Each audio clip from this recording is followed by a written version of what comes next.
The broadcast is now starting. All attendees are in listen-only mode. Bonjour à tous et bienvenue à ce webinaire organisé par Gretech, ce webinaire dans lequel on va découvrir encore une nouvelle fonctionnalité du Power Pack, qui est l'outil de numérotation.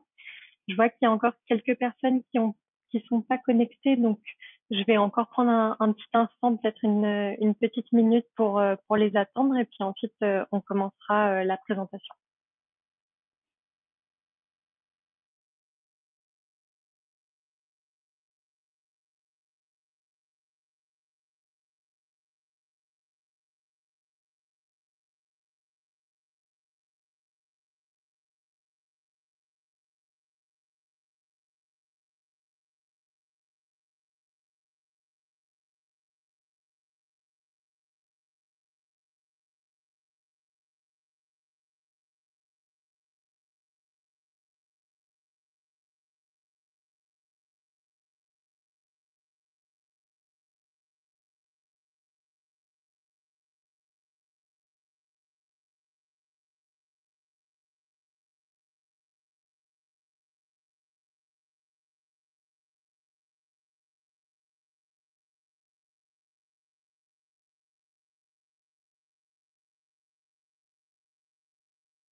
Donc je pense on va pouvoir commencer.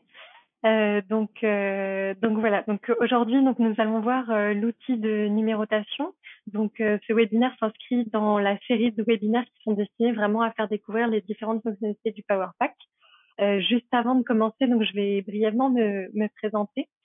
Donc je m'appelle Alix Tissier, je suis BIM coordinatrice chez Gretech. J'ai pour formation un diplôme d'ingénieur généraliste et j'ai fait un master en gestion de projet de construction, plus particulièrement sur le BIM. Et puis j'ai déjà eu de l'expérience donc chez différents éditeurs de logiciels BIM, notamment pour tout ce qui va être de la gestion de contenu, gestion de famille. Et puis j'ai également conseillé et accompagné des entreprises dans la mise en place de leur processus BIM. Donc, comme je vous ai dit, aujourd'hui, nous allons donc voir l'outil de numérotation donc du Power Pack. Juste avant ça, pour reprendre un peu sur le contexte, sur un peu de contexte. Donc, qu'est-ce que le Power Pack? Donc, le Power Pack, c'est un ensemble en fait d'outils qui ont été développés pour optimiser l'utilisation de Revit. Donc, ce sont vraiment des outils complémentaires. Il est composé de plus de 70 fonctions qui sont destinées à vraiment différents corps de métier. Donc, on va retrouver vraiment des outils qui vont aider pour les architectes, les bureaux d'études, structures, fluides, mécaniques, etc. Et en fait, ces outils s'articulent vraiment autour de 4 grands thèmes principaux, dont le premier qui est vraiment l'interopérabilité. Donc, comme vous pouvez le voir là sur le ruban à l'écran, à l'extrême gauche, on va avoir par exemple des connecteurs pour avoir des liens bidirectionnels avec Excel, mais on a aussi d'autres liens pour d'autres logiciels.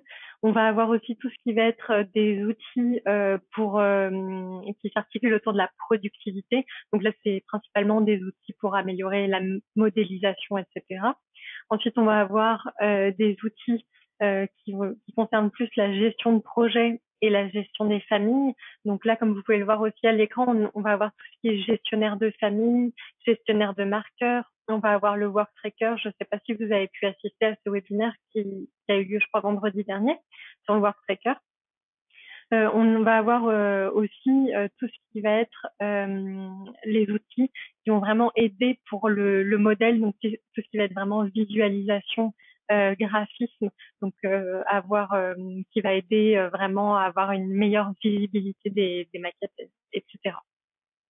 Donc nous aujourd'hui on va aller se pencher plutôt sur l'outil de numérotation. Donc pour ce faire on va vraiment on va avoir deux cas d'usage. On va présenter ces deux cas d'usage. Donc, on va d'abord numéroter les quadrillages, puis ensuite, on va numéroter les pièces. Comme ça, on utilisera différentes options de cette fonctionnalité. Comme ça, on pourra un peu passer à travers les différentes options. Donc, je vais faire un peu si je puis dire, de théorie. Je vais aller un peu sur mon PowerPoint, puis en même temps, ensuite, je switcherai un peu directement sur Revit. Si vous avez des questions, n'hésitez pas. Je crois qu'il y a une petite boîte avec les questions. Vous notez vos questions, puis j'essaierai d'y répondre à la fin du webinaire. Vraiment, n'hésitez pas. Donc, je vais aller dans Revit. Donc, ici, donc, ce que je voulais vous montrer, donc, avant de commencer vraiment dans l'outil de numérotation, c'est le ruban du PowerPack. Donc, ici, c'est en fait un add-in dans Revit. Comme vous pouvez voir, donc moi j'ai disposé de cette manière-là avec ces différentes fonctionnalités, mais vous pouvez très bien modifier les différentes fonctionnalités. Donc ici, si vous cliquez sur le Power Pack, vous allez dans l'outil personnalisation. Ici, vous pouvez déjà modifier la langue, si vous voulez le mettre en anglais, en espagnol ou peu importe. Donc là, pour le webinaire, j'ai gardé en français. Et puis ensuite, vous allez pouvoir donc personnaliser vraiment votre ruban. Donc chacune des fonctionnalités peuvent être cochées, décochées. Donc je vous ai dit, il y en a quand même plus de 70. Donc si vous les cochez toutes, ça peut être le ruban peut être tout de suite très chargé. Donc là, par exemple, si je recoche celui-là, vous voyez que j'ai ces fonctionnalités qui viennent d'apparaître. Petite chose à noter, comme sur la majorité des fonctionnalités, vous le retrouverez souvent dans le Power Pack, vous avez toujours en haut la possibilité d'enregistrer des configurations. Donc par exemple, ici ce que vous pouvez faire, donc c'est faire par exemple un ruban qui va être plus sur de la modélisation, enregistrer votre configuration comme une configuration de modélisation. Et puis comme ça, vous n'avez pas besoin à chaque fois que vous réouvrez Revit de recocher chacune des fonctionnalités qui vous intéressent. Vous chargez juste votre configuration. Donc là, je vais faire OK. Et puis, on va aller donc dans l'outil de numérotation. Donc, je vais repasser sur mon PowerPoint. Là. Donc, comme vous pouvez le voir, donc l'outil de numérotation se repère avec l'icône avec les trois petits cubes. Donc, le premier cas d'usage, c'est qu'on va aller renommer des quadrillages. Donc, le problème qu'on rencontre souvent, c'est que lorsqu'on place nos quadrillages, donc on va en placer par exemple ABCD, on va supprimer un des quadrillages ou on va vouloir remettre un quadrillage entre par exemple le quadrillage A et le quadrillage B. Et puis là, on va avoir le nommage en fait qui va mal se placer, qui va être vraiment incohérent. Donc ça arrive très souvent. Et donc c'est pour ça qu'on va utiliser l'outil de numérotation pour facilement et rapidement renommer les quadrillages. Donc la solution, donc en fait, c'est une méthodologie en 3 étapes qu'on va retrouver à chaque fois. La première, ça va être vraiment de choisir, donc définir la catégorie et le paramètre des éléments à renommer. Donc ici, on va choisir le quadrillage, ça va être le nom du quadrillage qu'on va renommer. Ensuite, la deuxième étape, ça va être vraiment de choisir le modèle de numérotation. Donc, est-ce qu'on veut numéroter avec des lettres, des chiffres selon un paramètre? Est-ce qu'on peut rajouter un préfixe, un suffixe, etc. À noter que vous avez toujours en fait l'aperçu de la numérotation qui est disponible en dessous. Donc, à chaque fois que vous faites des petites modifications, vous pouvez voir, vous avez un outil de prévisualisation qui vous permet de voir comment vous allez renommer vos quadrillages. Et enfin, la dernière étape, ça va être de sélectionner donc le schéma d'application. Donc, dans quel ordre va s'appliquer ces modifications? Est-ce qu'on va sélectionner manuellement sélectionner manuellement chacun des éléments? Est-ce qu'on va faire une sélection par fenêtre, etc. Donc, comme je vous ai dit, il y a 2 cas d'usage, donc je vais vous montrer 2 manières de procéder différentes. Donc là, je vais retourner dans Revit. Donc ici, donc j'ai mes quadrillages. Donc on peut voir ici que j'ai mon numéro 1, 5, 2, 3, 4. Donc ça, j'aimerais bien vraiment les remettre dans l'ordre. Donc je vais aller dans mon outil numérotation. Ici, donc la numérotation donc, va s'appliquer au quadrillage. Donc comme vous pouvez voir, on a ici en haut, on va avoir vraiment les catégories principales en général qui sont les plus utilisées, mais vous pouvez ensuite vraiment aller chercher d'autres éléments. Donc là, on va partir sur les quadrillages. Le paramètre que j'aimerais donc renommer, donc c'est le nom. Et puis pour ce quadrillage, donc, je vais enlever le préfixe, je vais renommer selon donc des numéros, donc 1, 2, 3. Et comme vous pouvez voir, donc on peut vraiment ensuite modifier. On peut partir, par exemple, je peux faire partir ma numérotation à partir du quadrillage 0. Bon, ça fait pas de sens. Ici, on va pouvoir définir le nombre de chiffres. Donc là, il n'y en a qu'un. Si je mets 2, vous voyez ce que ça peut faire. Hop. Et puis, on peut aussi choisir le pas, donc incrémenter de 1, 2, 3, etc. Donc là, je vais rester comme ça. Et puis, je vais faire une sélection par fenêtre. Donc ici, je vais sélectionner mes quadrillages que je souhaiterais renommer. Là. Et puis, l'algorithme de regroupement. Donc ici, je vais utiliser au bas, droite, bas. Donc c'est la manière dont il va renommer les quadrillages. Je vais faire OK. Et donc là, on peut voir que mes quadrillages ont été automatiquement renommés dans l'ordre, donc 1, 2, 3, 4. Voilà. Donc là, je vais faire la même chose donc avec ceux qui sont à gauche. Donc ici, ça va être des lettres. Donc on peut voir que c'est A, E, B, C, D. Donc ça ne me convient pas. Je vais renommer, donc numérotation.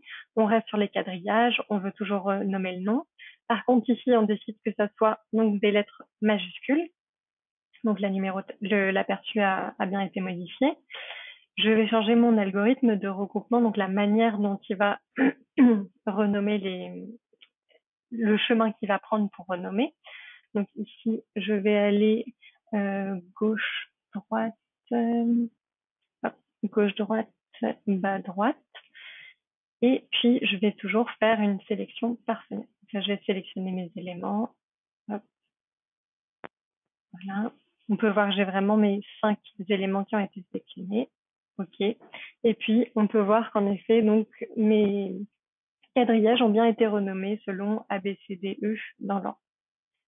Donc voilà. Donc, cet outil est assez pratique, surtout quand on fait vraiment, on place le quadrillage, on en supprime, on en rajoute entre deux quadrillages qui étaient déjà existants, etc. On peut vraiment facilement renommer le quadrillage. Voilà. Maintenant, je vais vous montrer donc un autre cas d'usage qui va être la numérotation des pièces. Donc ici, on va pas choisir le quadrillage, on va choisir de renommer des pièces. On peut renommer leur numéro, leur nom, etc. On choisit donc le modèle de numérotation et le schéma d'application. Donc vraiment, la méthodologie est la même. Donc, je vais retourner dans Revit. Donc d'abord, je vais commencer juste par ajouter mes étiquettes de pièces. Okay. Donc voilà, donc là j'ai toutes mes étiquettes de pièces qui sont disponibles, vous pouvez voir. Et puis, donc je vais utiliser donc dans le Power Pack l'outil de numérotation. La numérotation va s'appliquer donc à la catégorie, par exemple, pièces. Je vais vouloir renommer le paramètre. Donc là, par exemple, je vais peut-être renommer juste le nom. Et puis, je vais demander à ce que le préfixe, il y a écrit par exemple, je peux mettre un espace, un tiret, etc. Donc, je préfère avoir des numéros. Donc là, on a encore vraiment notre aperçu. Et puis, cette fois-ci, je vais choisir donc un chemin différent. Donc, je vais sélectionner tous les éléments de la vue active. OK. Hop. Et vous pouvez voir donc que en effet tous les éléments ont été renommés. Donc selon la manière dont j'avais décidé. Et le chemin que j'avais pris, donc je vais vous remontrer l'algorithme. Ici, donc c'était gauche-droite, bas, droite. Et on peut voir en effet qu'on a bien 1, 2, 3, 4, 5, 6, etc. Et qu'ensuite, donc là, on passe de 14, 15, 16, etc. Donc, donc voilà, donc ça a été la manière que j'ai fait pour renommer les pièces. Ensuite, là par exemple, on va faire un autre exemple. Cette fois-ci, on va renommer non pas le nom des pièces, mais le numéro de la pièce. Donc cette fois-ci, mon préfixe, je vais faire R tiré, et puis je vais garder le numéro. Et puis, par exemple, je vais toujours, je vais faire le même le même sélection, la même sélection d'éléments. Donc, je vais prendre tous les éléments de la vue active selon le même regroupement que le nom. Donc là, il y a 26 éléments donc, qui sont sélectionnés automatiquement. Puis, voilà, j'ai mon renommage qui a été fait automatiquement, donc R1, enfin R-1, R-2, R-3, etc. Donc voilà. D'autres options qui peuvent s'offrir avec cette fonctionnalité. Donc ici on peut renommer tous les éléments d'un document. Là j'ai choisi la vue active. La sélection par fenêtre, c'est ce qu'on a fait avec les quadrillages tout à l'heure. La sélection multiple, c'est donc par exemple, je vais faire une modification. Je vais l'appeler pièce tirée. Je vais faire une sélection multiple. Donc là, je vais aller sélectionner. Et en fait, la sélection multiple, c'est simplement d'aller choisir voilà, 3 pièces comme ça. Enter. J'ai bien mes 3 éléments sélectionnés. OK. Et puis, on a bien P1, P2, P3. Voilà. Et puis, la sélection par chemin. Donc, la sélection par chemin, ça peut être aussi une autre option. La sélection par chemin, c'est par exemple si vous créez une ligne de détail ou n'importe, une spirale ou vous voulez vous tracer vraiment un trait qui enfin vraiment qui est selon vos envies et selon votre besoin. Et vous pouvez donc ensuite sélectionner cette ligne et vraiment la numérotation va se faire en fonction de la ligne. Donc bon, donc c'est une autre option qui peut être utilisée. Et enfin la sélection 1 à 1, donc qui peut être un peu chronophage, c'est comme enfin c'est en fait c'est vraiment sélectionner chacun des éléments. Donc voilà, donc ça c'est vraiment 2 cas d'usage qui permettent vraiment de décrire la fonctionnalité de numérotation. Et puis comme je vous ai dit tout à l'heure précédemment, donc on a vraiment à chaque fois des configurations qu'on peut on peut enregistrer des configurations. Donc, par exemple, si dans tous mes projets, j'ai pris pour habitude de renommer le numéro de mes pièces avec P tiré, un caractère numérique, un certain nombre de chiffres, une certaine incrémentation, etc. On peut facilement aller rechercher cette configuration euh, dans, dans mon ordinateur et l'appliquer.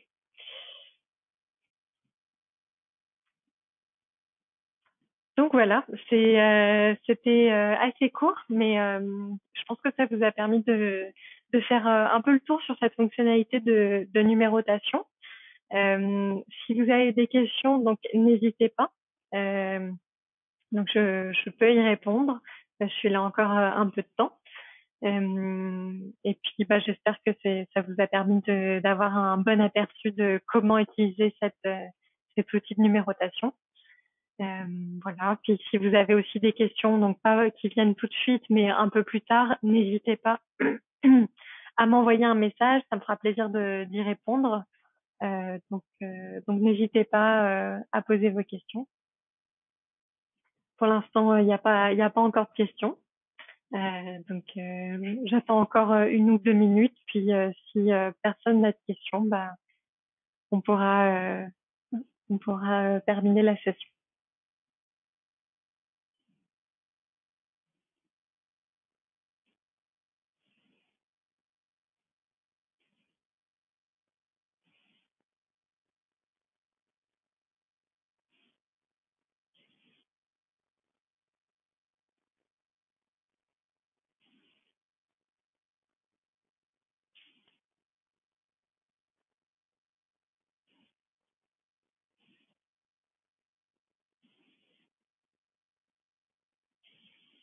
Bon, il a l'air de toujours pas avoir de questions. Donc, on va terminer